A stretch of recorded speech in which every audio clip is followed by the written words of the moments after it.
This crazy thing happened to me like just 2 days ago, and I felt the need to talk about it, so I'm just gonna make a story time about it and get it off my chest. Just 2 days ago, my mom owns a motel, so somebody stayed over there and they brought a dog with them.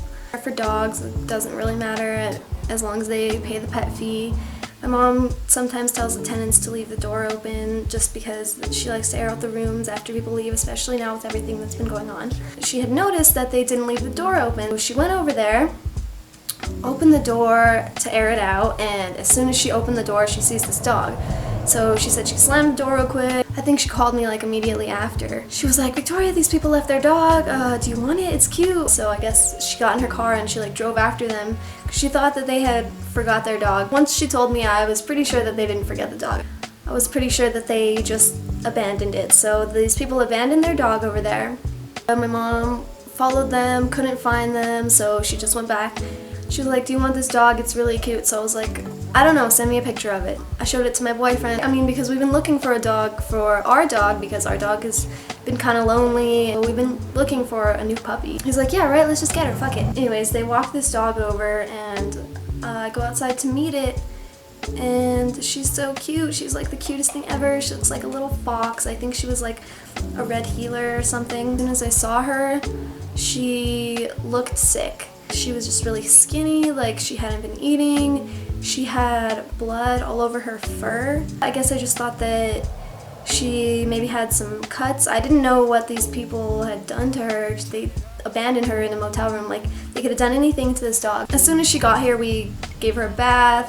She didn't want to come to us, so we had to kind of like pull her out of the kennel. She trusted me after I tried to offer her some food, so she didn't eat it, but she did come out of the kennel after that. We just kind of let her come into the kitchen and explore around our house. We were like wanting to love on her and cuddle her, but she was covered in something, like they hadn't washed her for weeks. So we gave her a bath. You could really just tell how skinny she was. She didn't have any wounds or any cuts, so the blood on her, I was a little bit confused about why there was blood all over her. I guess I should have known, but after that she seemed fine. So we brought her in. We were just really happy to have her. We sat her on the rug and we loved her and we cuddled her and we played with her. She started throwing up and she didn't have any food in her body to throw up, so she was just dry heaving and throwing up water.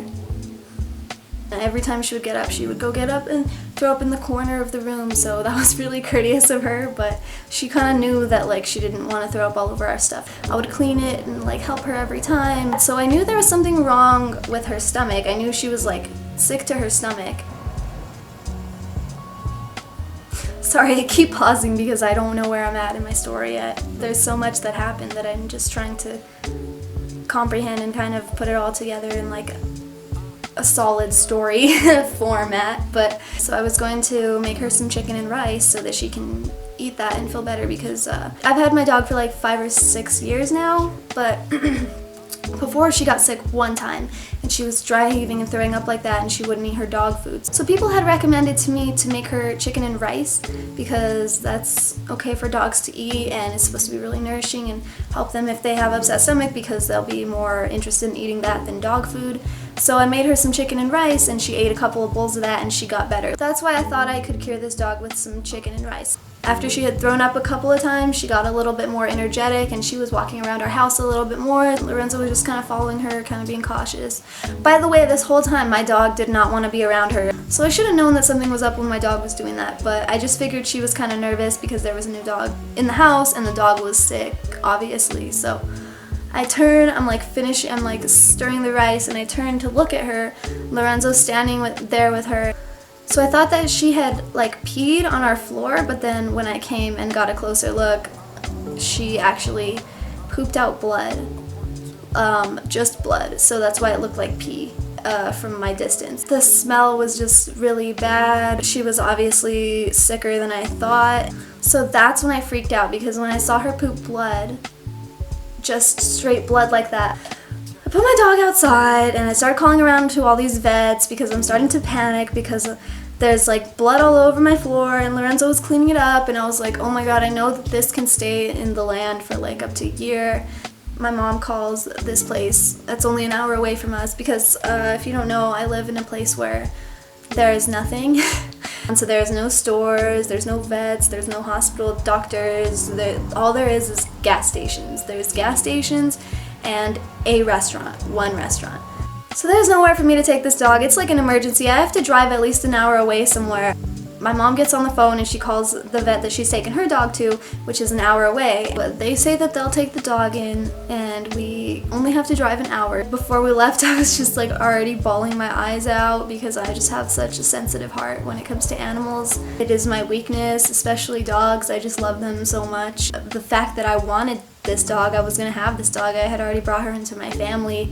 It was just making me so sad. I had to pull myself together. Before we left, my boyfriend was even like, babe, like you need to pull it together. If not, I'm gonna make you do this drive by yourself because I'm not gonna drive with a hysterical woman for an hour in the car. And I was like, I know.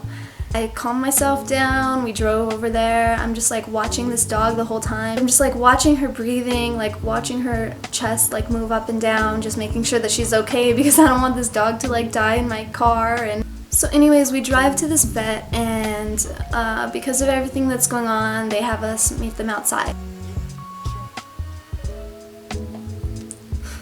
These people just looked in my window.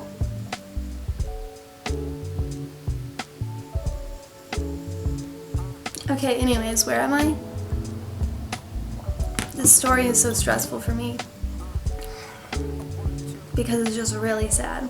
And the lady comes out, and of course this dog doesn't have any trust for her. We literally just had to give her our trust, and now she's losing it because we were just dropping her off with some random people. You know, animals don't understand that type of thing, and it just hurts my heart.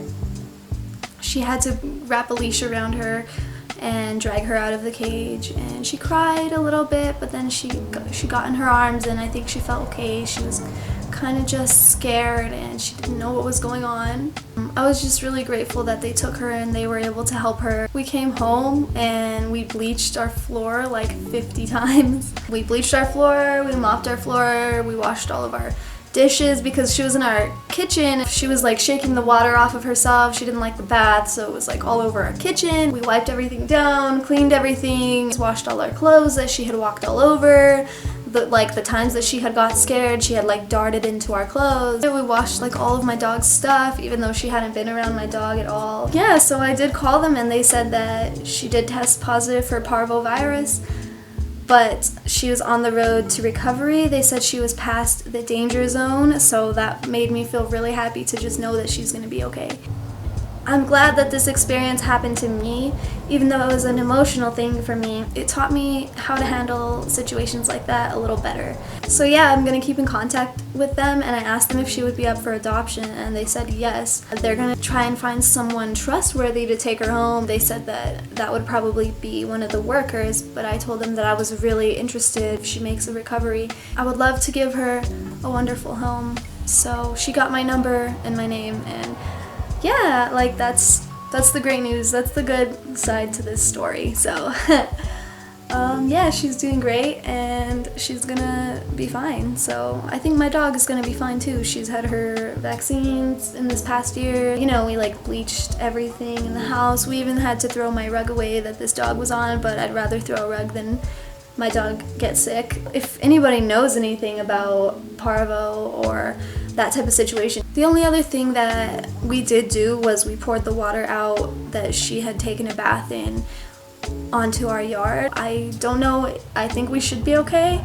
If anybody knows more about that and they want to give me some information, that would be great because I would love to know any more precautions I could take. But honestly, I don't think anybody could have been more safe than I was. We like bleached everything, washed everything. I just really care about my dog a lot, and you know, saged it all up, cleansed our space again, cleansed our energy, and that beautiful pup is gonna be okay, and I'm so happy about that. So yeah, that's the end of my story time. I hope it was entertaining enough. I know it was a pretty crazy time for me, so if you'd like to see more content like this, if anything crazy like this ever happens to me again, I'll tell a story time about it. Definitely hit like, subscribe, and thanks for listening. Bye.